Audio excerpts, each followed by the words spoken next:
ಎಲ್ರಿಗೂ ನಮಸ್ಕಾರ. ನಾಳೆ ಮಾರ್ಚ್ 3ನೇ ತಾರೀಕು ಮಂಗಳವಾರ ಕೇತುಗ್ರಸ್ತ ಚಂದ್ರಗ್ರಹಣನ ಹೇಗೆ ಆಚರಣೆ ಮಾಡಬೇಕು ತಿಳಿಸ್ಕೊಡಿ ಅಂತ ಕೆಲವರು ಕೇಳಿದ್ರಿ. ಹಾಗಾಗಿ ವಿಡಿಯೋ ಮಾಡ್ತಾ ಇದ್ದೀನಿ.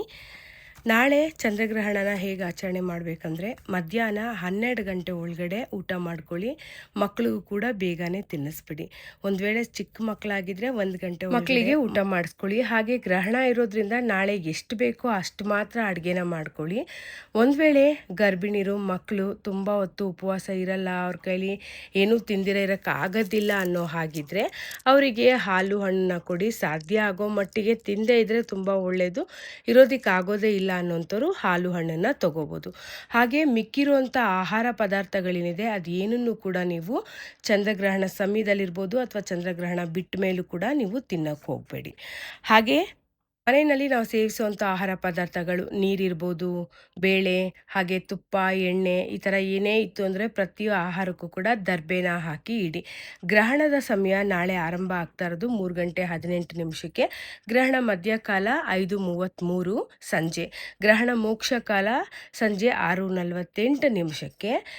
ನಾಳೆ ಗ್ರಹಣ ನಮಗೆ ಕೆಲವೇ ಕ್ಷಣಗಳಷ್ಟೇ ಗೋಚರಿಸ್ತಾ ಇರೋದು. ನಾಳೆ ಸಂಜೆ 6:26ಕ್ಕೆ ಸೂರ್ಯಾಸ್ತ ಆಗುತ್ತೆ. ಇದನ್ನು ನಾನು ಪಂಚಾಂಗದ ಪ್ರಕಾರ ತಿಳಿಸ್ಕೊಡ್ತಾ ಇದ್ದೀನಿ. ಕೆಲವೊಂದು ಪ್ರಾಂತ್ಯಗಳಲ್ಲಿ ಸಮಯದಲ್ಲಿ ಸ್ವಲ್ಪ ಹೆಚ್ಚು ಕಡಿಮೆ ಆಗುತ್ತೆ, ನೀವು ಗೂಗಲ್ ಚೆಕ್ ಮಾಡ್ಕೋಬೋದು. ಹಾಗೆ ಗ್ರಹಣ ಬಿಟ್ಟ ಮೇಲೆ ನಮಗೆ 6:26 ನಂತರ 6:48 ತನಕ ನಮಗೆ ಗ್ರಹಣ ಗೋಚರ ಆಗುತ್ತೆ. ಈ ಸಮಯದಲ್ಲಿ ಅಂದರೆ ಗ್ರಹಣದ ಸಮಯದಲ್ಲಿ ಗ್ರಹಣ ಆರಂಭ ಕಾಲದಿಂದ ಹಿಡಿದು ಗ್ರಹಣ ಮೋಕ್ಷ ಕಾಲದವರೆಗೂ ನಿಮ್ಮ ಇಷ್ಟ ದೇವರ ಅಷ್ಟೋತ್ರಗಳನ್ನ ನಾಮಗಳನ್ನ ಸ್ಮರಣೆ ಮಾಡಿ. ಹಾಗೆ ಗರ್ಭಿಣಿರು ಮಕ್ಕಳು ಯಾವುದೇ ಕಾರಣಕ್ಕೂ ಮನೆ ಹೊರಗಡೆ ಹೋಗಬೇಡಿ, ಮನೆ ಒಳಗಡೆನೇ ಇರಿ. ಮಕ್ಕಳು ಆಟ ಆಡೋಕ್ಕೆ ಅಂತ ಹೊರಟೋಗ್ತಾರೆ, ಮಕ್ಕಳನ್ನು ಕೂಡ ಯಾವುದೇ ಕಾರಣಕ್ಕೂ ಹೊರಗಡೆ ಕಳಿಸ್ಬೇಡಿ. 6:48ಕ್ಕೆ ಗ್ರಹಣ ಬಿಟ್ಟ ಮೇಲೆ ಕೆಲವು ಕ್ಷಣ 5 ನಿಮಿಷ ಹಾಗೆ ಕುತ್ಕೊಂಡಿರಿ. ಅದಾದಮೇಲೆ ಯಾವುದೇ ವಸ್ತುಗಳನ್ನ ಮುಟ್ಟಿದಿರ ಸೀದಾ ಹೋಗಿ ಸ್ನಾನ ಮುಗಿಸ್ಕೊಂಡು ಬಂದು ನಿಮ್ಗೇನಾದರೂ ಗಂಜಲ ಸಿಕ್ತು ಅಂದರೆ ಅಥವಾ ಅರಿಶಿಣದ ನೀರು ಮನೆ ಒಳಗಡೆ ಎಲ್ಲ ಕಡೆ ಚುಮುಕ್ಸಿ ಮನೆಯನ್ನೆಲ್ಲ ಕ್ಲೀನ್ ಮಾಡಿಕೊಂಡು, ಮನೆ ಹೊರಗಡೆ ಕ್ಲೀನ್ ಮಾಡಿಕೊಂಡು, ದೇವ್ರ ಮನೆಯ ಶುದ್ಧ ಮಾಡಿಕೊಂಡು ದೇವ್ರಿಗೆ ದೀಪ ಹಚ್ಚಿ. ಹಾಗೆ ಬುಧವಾರ ಬೆಳಿಗ್ಗೆ ಮನೆ ಹತ್ತಿರದಲ್ಲಿರುವಂಥ ಶಿವನ ದೇವಸ್ಥಾನಕ್ಕೆ ಹೋದರೆ ತುಂಬ ಒಳ್ಳೆಯದು. ದೇವಸ್ಥಾನ ಇಲ್ಲ ಅಂದರೆ ಯಾವ ದೇವಸ್ಥಾನ ಆದರೂ ಕೂಡ ಪರವಾಗಿಲ್ಲ, ಹೋಗ್ಬಿಟ್ಟು ಬನ್ನಿ. ಹಾಗೆ ಅಕ್ಕಿ, ಉದ್ದಿನಬೇಳೆ, ಎಣ್ಣೆ ದಾನ ಕೊಟ್ಟರೆ ತುಂಬ ಒಳ್ಳೆಯದು. ಭಟ್ರಿಗೆ ಇದನ್ನೆಲ್ಲ ಕೊಟ್ಟು ನಮಸ್ಕಾರ ಮಾಡ್ಕೊಳ್ಳಿ.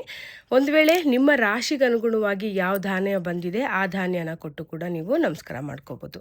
ಹಾಗೆ ನವಗ್ರಹ ಪೂಜೆ, ನವಗ್ರಹ ಹೋಮ ಕೂಡ ನಡೀತಾ ಇರುತ್ತೆ. ಇದರಲ್ಲಿ ಪಾಲ್ಗೊಳ್ಳಿದ್ರೆ ತುಂಬಾ ಒಳ್ಳೆಯದು. ಚಂದ್ರಗ್ರಹಣ ಆಚರಣೆ ಬಗ್ಗೆ ನನಗೆ ತಿಳಿದಿರೋ ಹಾಗೆ ನಾನು ಆಚರಣೆ ಮಾಡೋ ರೀತಿನ ನಿಮ್ಮ ಜೊತೆಗೆ ಶೇರ್ ಮಾಡ್ಕೊಂಡಿದ್ದೀನಿ. ನಮಸ್ಕಾರ.